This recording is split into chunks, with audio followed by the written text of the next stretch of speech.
guys! Welcome to my channel. Ngayon po ay magluluto tayo ng carbonara. Nilagay ko na po yung butter sa pan and then yung onion and then konting saute lang hanggang sa mag-caramelize po yung onion. And then maya maya ilagay na po natin yung garlic. Konting halo-halo lang po at sa kabilang stove naman po ay nagpapainit po ako ng water para po sa pasta. Pasensya na po kayo sa background kasi nagsasalita po yung aking asawa at nilagay ko na rin po yung bacon. Konting halo-halo lang po hanggang mag-color brown po yung bacon, wag masyadong sunugin. And then, yung fire, nasa medium heat lang po.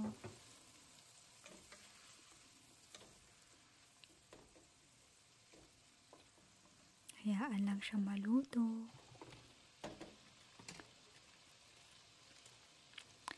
And then, ilagay na po natin yung ham.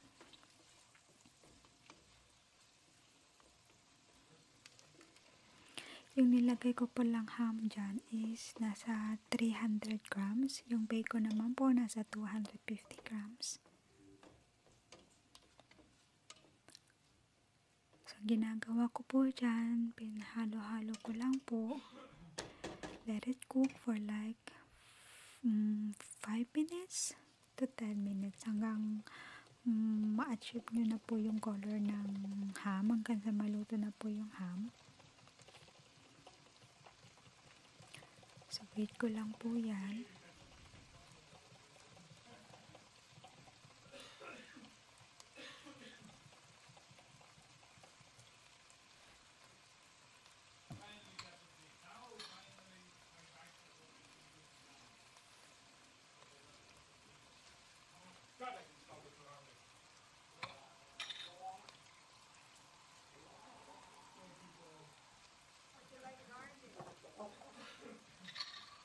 What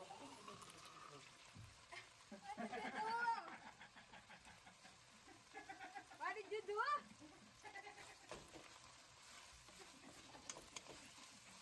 My God! I know what I do.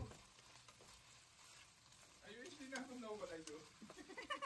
I'm gonna see it as when I'm editing. You're not gonna find out. You're not gonna find out exactly. It smells good. Do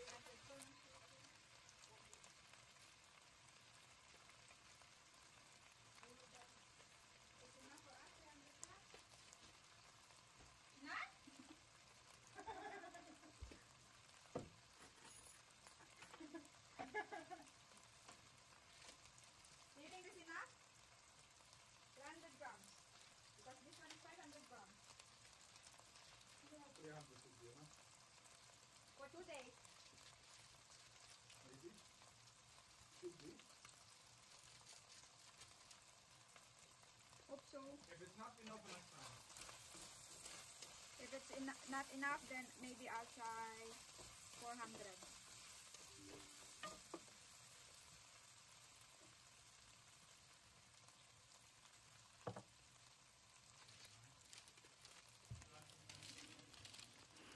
Ay, mainit na po ang ating tubig sa kabilang side. So, lagay na po natin ang ating pasta.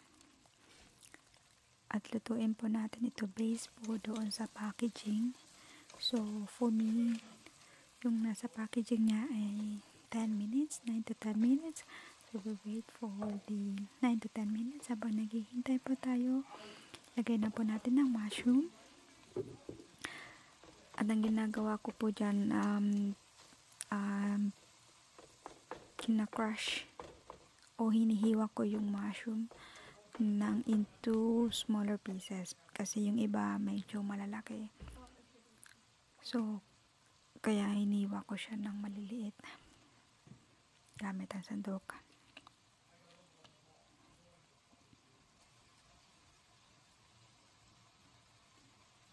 Hintayin natin siyang maluto.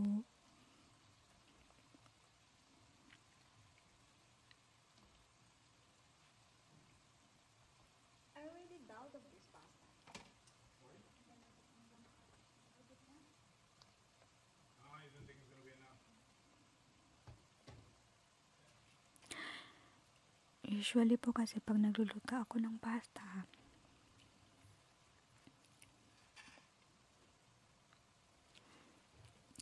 for 2 days na po siya. So, I'm doubt na yung 300 grams magkakasya sa amin for 2 days. So, naglagay ako ulit ng 100 grams. So, in total, 400 grams yung pasta na niluto ko.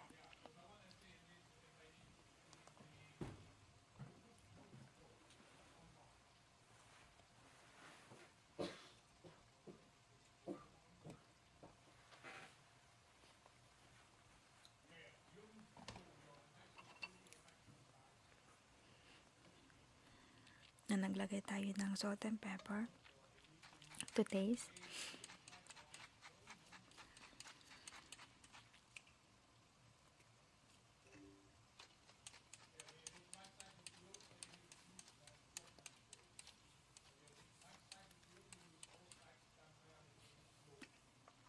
So, malapit na po maluto yung ating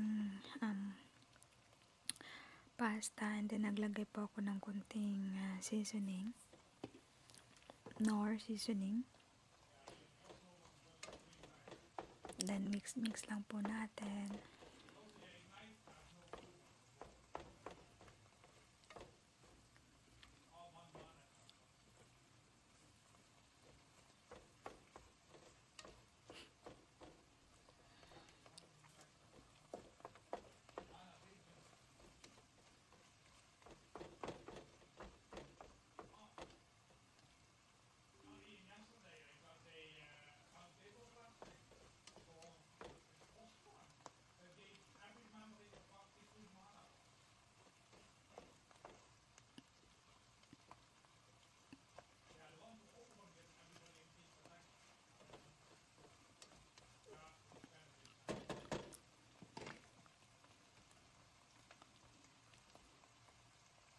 Huwag po natin kalimutang haluin ang ating pasta para hindi po siya magdikit-dikit. Kung napapansin nyo rin po, pag nagluluto po kasi ako ng pasta, nilalagyan ko po ng liquid seasoning yung water para yung pasta itself magkaroon ng lasa. I don't usually put on oil kasi pagkatapos parang nagdidikit-dikit siya. So, tinuruan ako ng asawa ko na liquid seasoning lang yung ilagay, o di naman kaya kung wala kayong liquid seasoning, any cubes that you have, either pork cubes or beef cubes, and ilagay nyo yun sa pinakukuluan yung water para magkaroon ng lasa yung inyong pasta. Wait lang po tayo ng konti, and then lalagay na po tayo ng sauce. Yung carbonara sauce pala na nilalagay ko is dito kasi sa Netherlands meron kami ditong tinatawag na tagatelle sauce yung ginagamit ko para sa aking carbonara. Hinahalo ko lang siya sa 400 milliliter na milk, and then kasabay niya yung powder. Hinahalo ko siya sa milk bago ko siya ibuhos sa pan. And then change natin yung fire into lower to medium heat. Huwag masyadong malakas para hindi masyadong mag-reduce yung salt.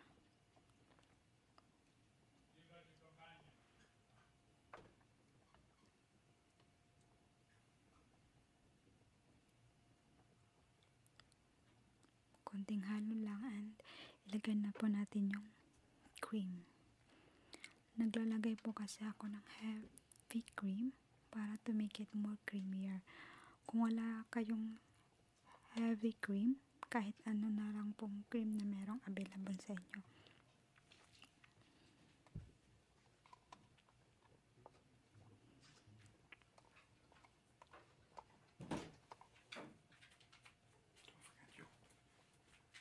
You're recording. Look at the time. That's right.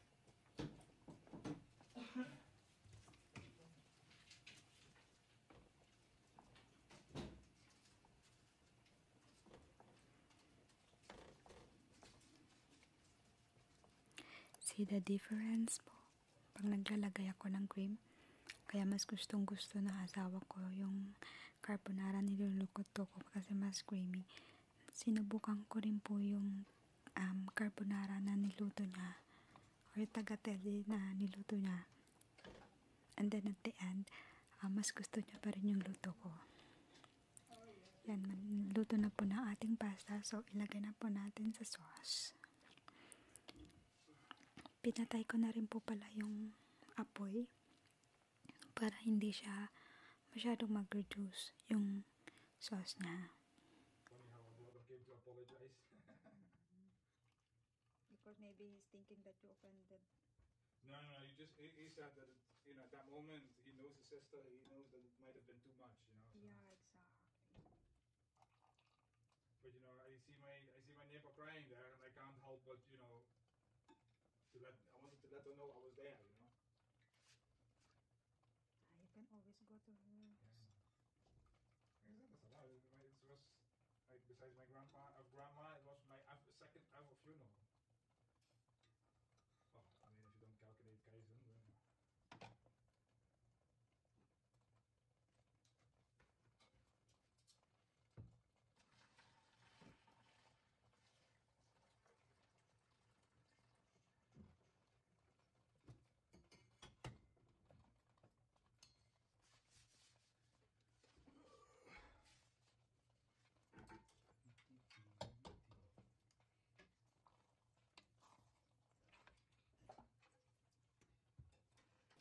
Food is ready. I-mix na po natin yung ating pasta sa ating sauce. And then you go.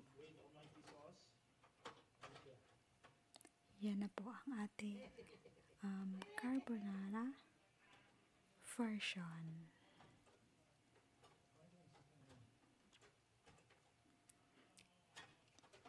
Paborito po yan ng asawa ko. So, kaya once in a while nagluluto ako ng carbonara.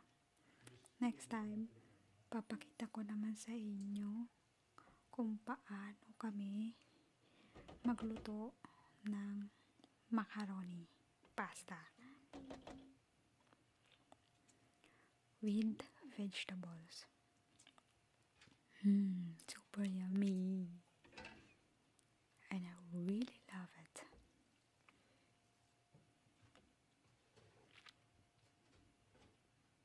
At yan na po yung ating finished product ng carbonara.